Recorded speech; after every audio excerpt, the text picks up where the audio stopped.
Ahí sí, ya, mejor así. Bueno, esta charla tiene como título la importancia del apoyo francés en el proceso de independencia de Chile y las influencias napoleónicas.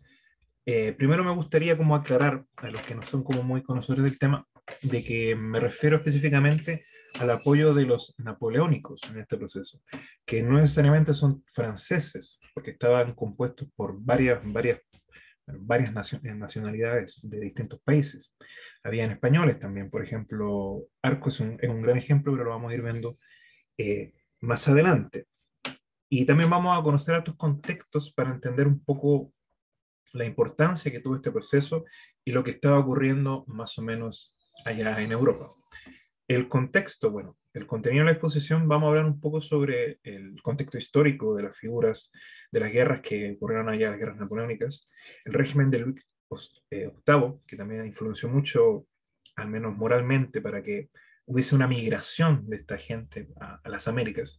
La llegada después de 1815, lo que ocurrió con la batalla de Waterloo, no vamos a repasar brevemente, los roles que tuvieron estas personas, estos hombres, estos guerreros, acá en Chile específicamente, en este proceso de independencia. Y vamos a hablar un poco de algunos personajes destacados. Hay que considerar de que esta es una charla introductoria, más que todo por el tiempo, porque es cortita, y, y también para que sirva como enganche a la gente que le interese este tema, lo importante que es este tema, y puede investigar un poco más. Tenemos una persona eh, que conoce mucho sobre este tema, me refiero a Mark, que también va a tener una charla con su libro que habla mejor sobre esto, para que al menos nazca la curiosidad sobre este tema. Bueno, el contexto histórico, la mayoría de nosotros lo conocimos que sea en el colegio, lo que ocurrió después de las batallas libradas entre 1799, entre los ejércitos se le denominan como las guerras napoleónicas. Y después de la batalla de Waterloo, cuando ocurrió todo esto, muchos soldados quedaron, bueno, se acabó el régimen, perdón, ocurrió todo esto, apareció Luis VIII y volvió la monarquía, volvieron todos esos procesos que habían sido, bueno, que se habían creado con la Revolución Francesa, ¿ya? Que a la vuelta con la monarquía, con Luis VIII, no sirvió mucho para estas personas. Y según lo que había leído, según los estudios que había encontrado, mucha gente que se había dedicado a la guerra desde muy pequeños, teniendo 14, 15 años, solo se habían instruido de esa forma. Eran guerreros, eran personas también, bueno, de guerra, personaje que estaba preparado solo con esa función. Y cuando ocurre esto, cuando vuelve Luis VIII, se queda mucha gente sin trabajo. Hay que considerar que estas personas igual eran muy políticos, eran personas muy preparadas políticamente, eran muy liberales y muy republicanos. Eso lo vamos a ir viendo más adelante, a lo que se refiere con republicano. Entonces, ellos tienen una visión crítica de lo que está ocurriendo en Europa. Y, y no les gustó lo que ocurrió con Luis VIII y quedó esa idea como dando vuelta. Lo otro que me gustaría volver a aclararlo para poder continuar, eh, respecto a lo que me refiero a los napoleónicos. Estaba compuesto por muchos soldados de distintas nacionalidades, entre ellos, por ejemplo, teníamos polacos, teníamos bávaros, los mismos franceses, italianos. Así que es un error considerar que todos son franceses, que ocurrió al principio cuando hicimos la primera charla, cuando estábamos conociendo este tema. Se creía que todos eran franceses, que todos los que habían venido eran prácticamente solo de nacionalidad francesa, pero no, estaba compuesto por distintos grupos de personas. Así que hay que quedarse como con esa idea. Ocurrió después de lo de Waterloo, lo que pasó con Napoleón, muchas de estas personas quedaron sin empleo, conocían solo este oficio, tenían aires libertarios. Además, quedó en ellos el interés, esto es importante, porque quizá no lo podamos abordar muy fuertemente, el interés de crear un nuevo Estado. ¿Ya? Y ellos veían en estos procesos de independencia que estaban ocurriendo en las Américas como una oportunidad. Entonces, ellos deciden embarcarse, ¿ya? Para entender un poco. Y ellos van a Estados Unidos. Ellos deciden viajar a Estados Unidos porque lo que había ocurrido en Estados Unidos con la independencia, que fue después de una guerra civil, era un proceso bastante interesante para ellos. era muy atrayente en cierta medida. Entonces ellos se exilian, entre comillas, más de 4.000 soldados se exilian a Estados Unidos, pero lo interesante de esto es que no les va muy bien. No son rechazados, entre comillas, por los estadounidenses. Es un exilio poco exitoso debido a que son, bueno, rechazados porque ven un peligro en la llegada de tantos hombres muy bien preparados, hombres muy, además que conocían, tenían una experiencia muy amplia en la guerra, muy capacitados para la guerra, y lo veían como algo peligroso. Mirando desde esa perspectiva, imagínense que están generando un nuevo Estado, un nuevo gobierno, y llegan 4.000 soldados en barcos que saben de guerra, saben sobre hacer planos, saben sobre medicina de las guerras, y son muy políticos. Así que los ignoran, por decirlo de alguna forma. eh, lo ignoran y ellos quedan de alguna forma dando como un bote en alguna parte en Norteamérica. Pero esto es interesante porque acá hay un dato que muchos de nosotros los chilenos lo conocemos bastante bien. Cuando José Miguel Carrera viaja a Estados Unidos, bueno, es exiliado a Estados Unidos, eh, él vuelve con dos barcos, dos famosos barcos, y entre esos dos barcos estaba compuesto por casi 40 soldados napoleónicos. Y esto es un dato no menor, yo creo que hay que considerarlo bastante, de que se utilizaron muchos de estos soldados para algunos como mercenarios y otros quisieron participar de estas causas en otras partes, como por ejemplo en Argentina, Perú, en las repúblicas de Bolívar. Así que hay que considerar que después ellos deciden bajar a Norteamérica y siguiendo con barco para llegar a Sudamérica. Y esto también es interesante porque ellos no vinieron directamente a Chile. Hay que considerar que era muy difícil cruzar el estrecho de Magallanes en aquella época. Así que la forma de llegar a Chile fue por tierra. Así que lo utilizaron mediante caballos, burros, caminatas.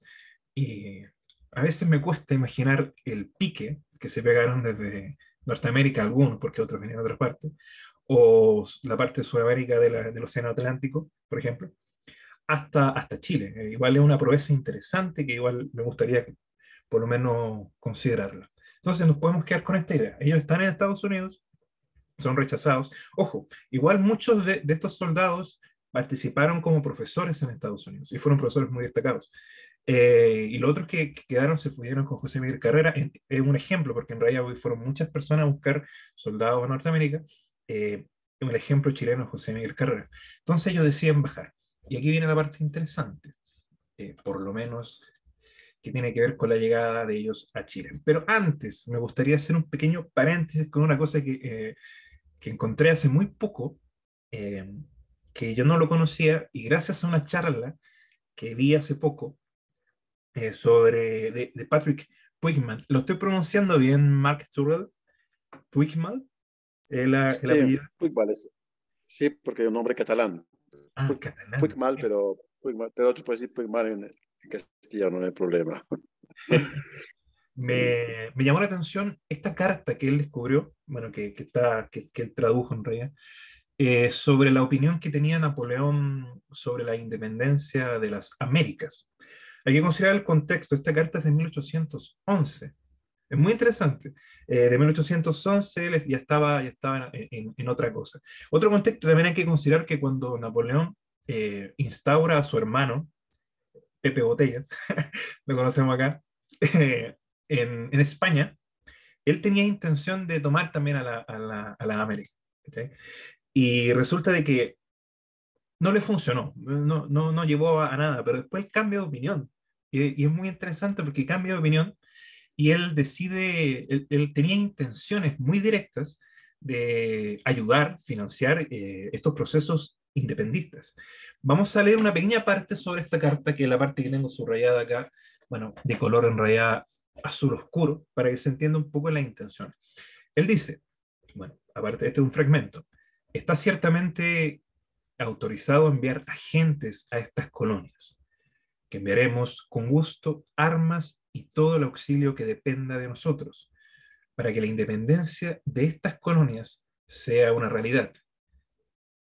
y para que no contraigan ningún vínculo en particular con los ingleses. Esta parte igual es interesante.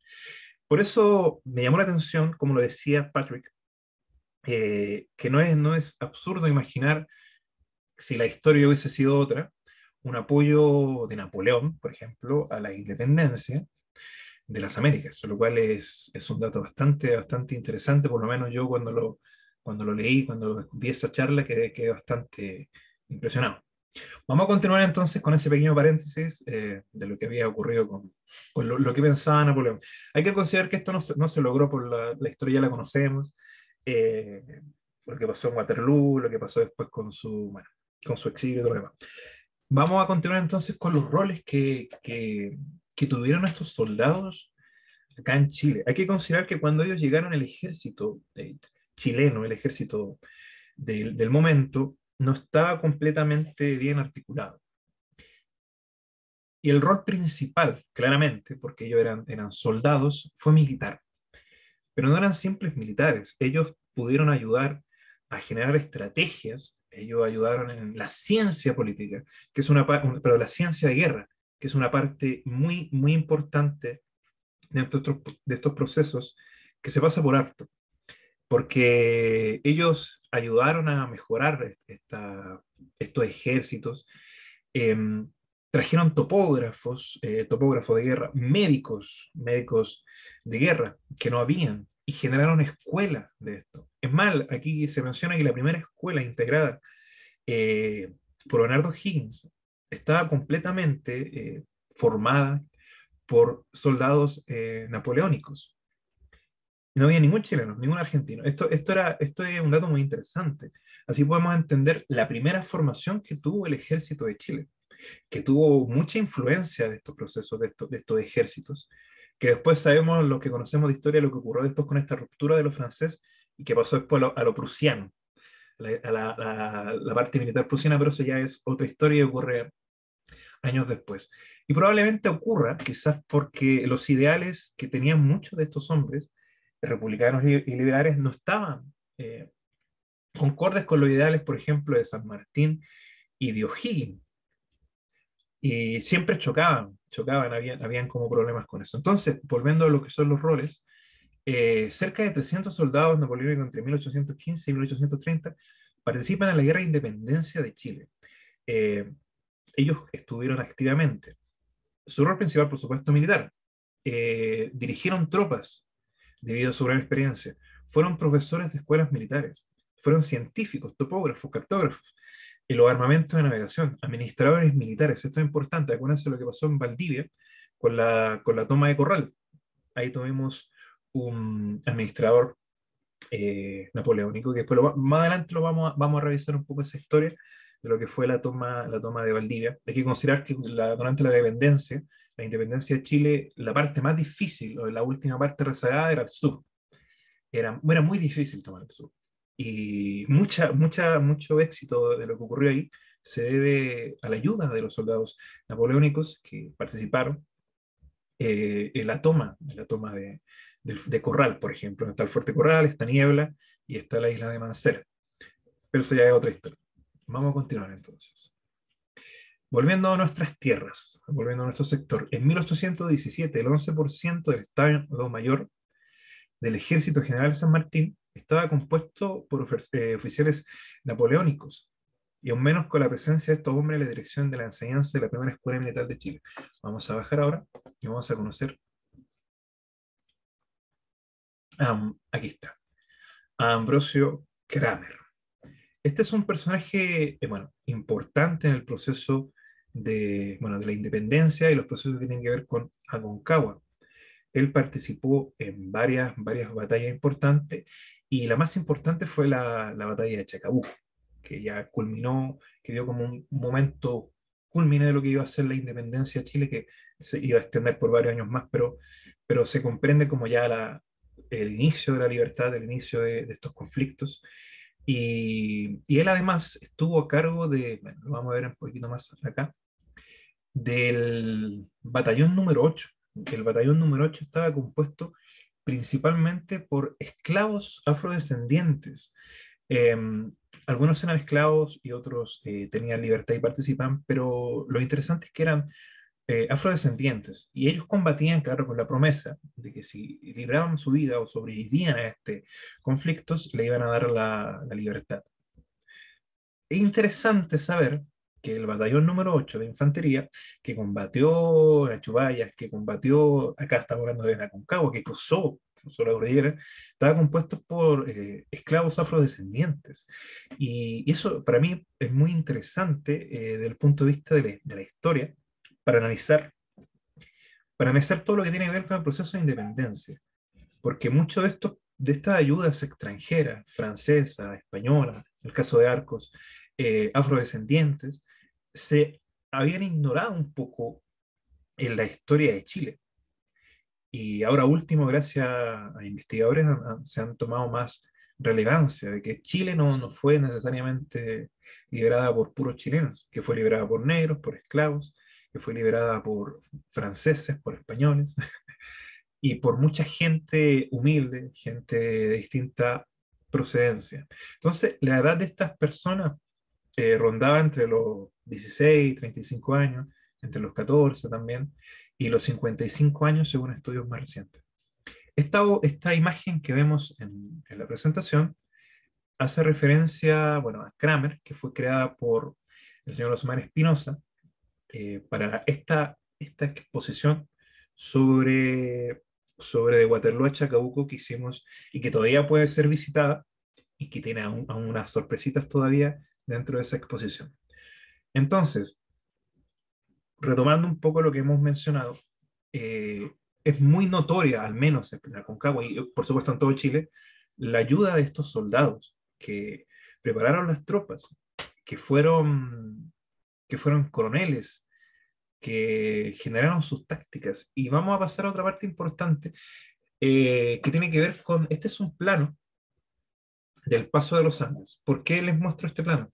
Hay una persona que si bien, acá está otro plano, el plano del Chacabuco, me refiero al señor Joseph Albert Bachelor, no sé si lo pronuncio bien, Joseph Albert, vamos a llamarlo, ¿ya? Él es un, Baclaran. perfecto, él es un hijo de un soldado, aquí lo tenemos en la imagen, el chico que estoy moviendo con el mouse, él, él hizo estos trabajos que fueron muy útiles a la hora de generar estrategias. Hay que tener en cuenta que cuando San Martín pasa por los Andes, él estaba muy bien informado sobre dónde podían estar. Pero estos planos fueron muy importantes para este proceso. Él fue hijo de un soldado importante de Napoleón, perdón, de un topógrafo de Napoleón.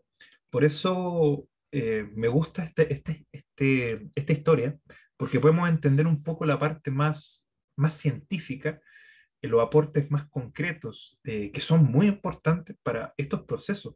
Para cruzar, por ejemplo, de Mendoza a terminar en Achupay y terminar en Chacabuco, se requiere, por ejemplo, un conocimiento de terreno, una persona que pueda hacer los planos, una persona que calcule bien.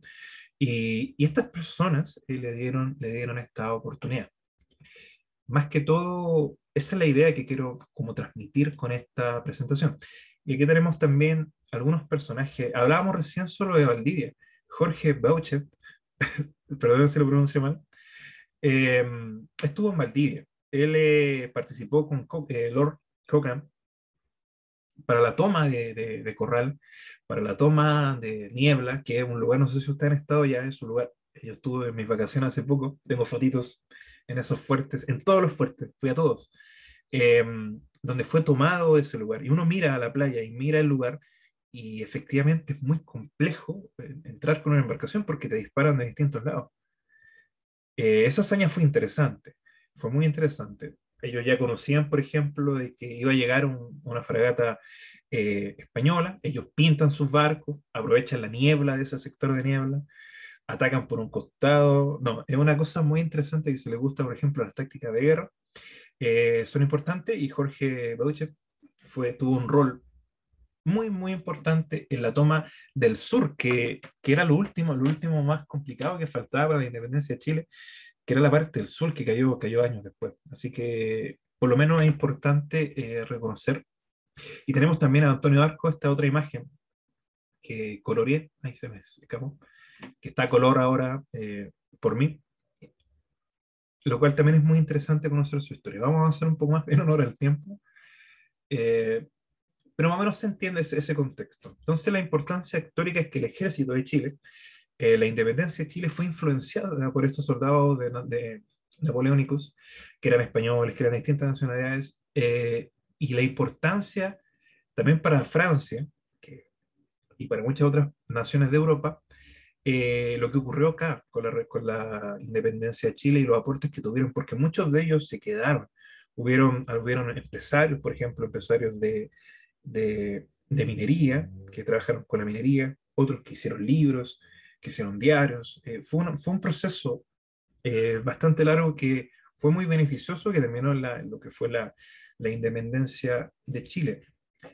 Y también quiero dejar, por ejemplo, en evidencia la exposición de Waterloo que tenemos nosotros ahora en el Centro Cultural de la Ópera Leiva, junto al colectivo de arte. Estas son 22 obras inéditas realizadas por Osman Espinosa, que van a estar presentes, que las pueden revisar. Y tenemos un retrato de Kramer a color. Si bien existe un retrato a color, el Osman lo que hizo fue de una imagen hacer una pintura y utilizar los colores que deberían corresponder.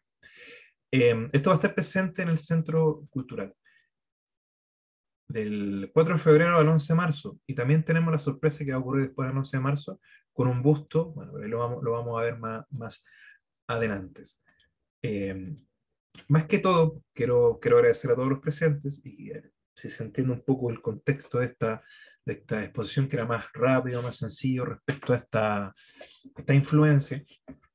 Y respecto a la exposición que nosotros estamos trabajando con esta que es la tercera charla de este ciclo, eh, agradecer por supuesto a Sergio y si tienen alguna pregunta, por supuesto, estoy dispuesto aquí. O por supuesto también está Mark, que es una eminencia respecto al tema. Y paso a dar la bienvenida a los chicos que se conectaron al final. A Osman. Bienvenido, Osman.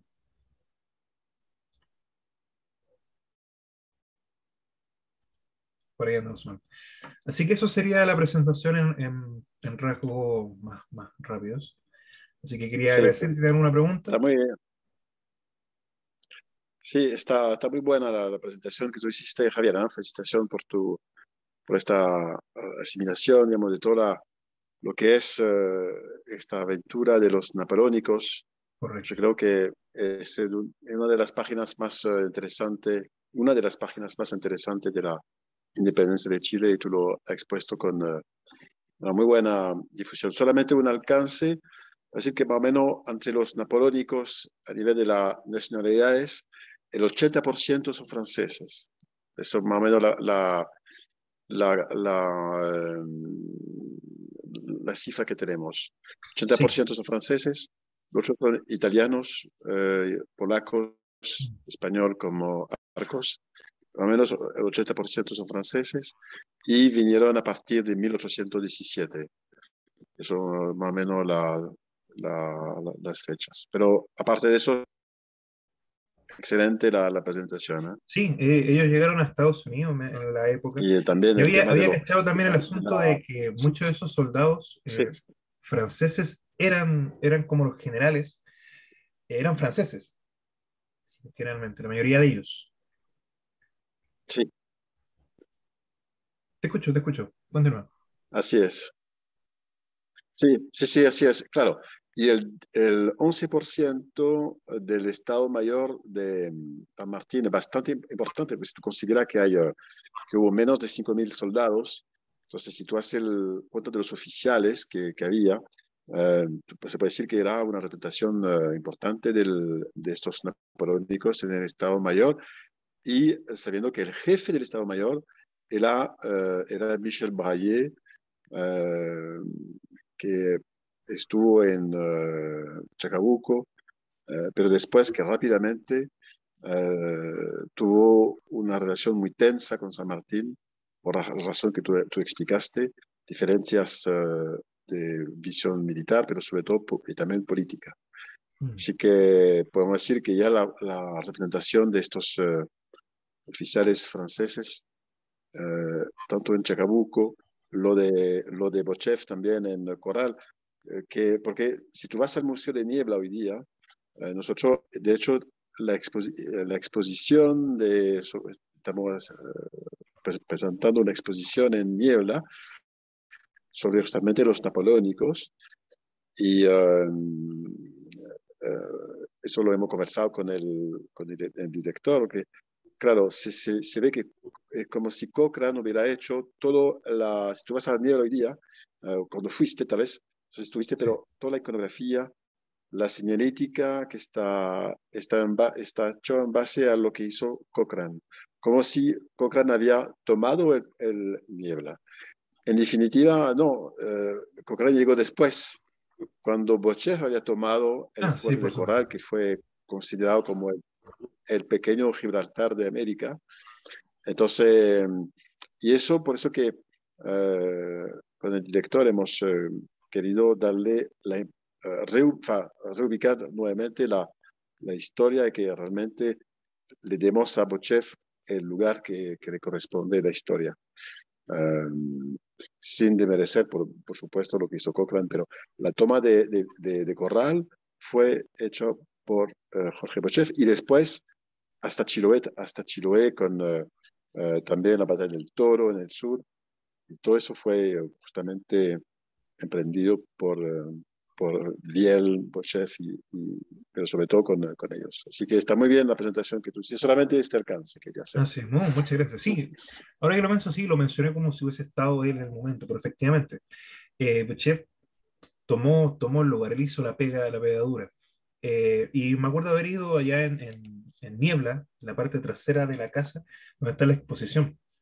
Y es interesante, sí. No sé cuánto tiempo va a estar ahí, pero yo creo que ese lugar es un lugar hermoso, que tiene que ser visitado por lo menos por todas las personas que les gusta la historia.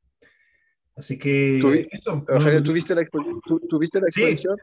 saqué fotitos también de la Ah, exposición. Fue interesante perfecto. encontrarme con eso justo, pero es que yo fui a Valdivia precisamente porque me gusta la historia y mi misión era estar en todos los fuertes.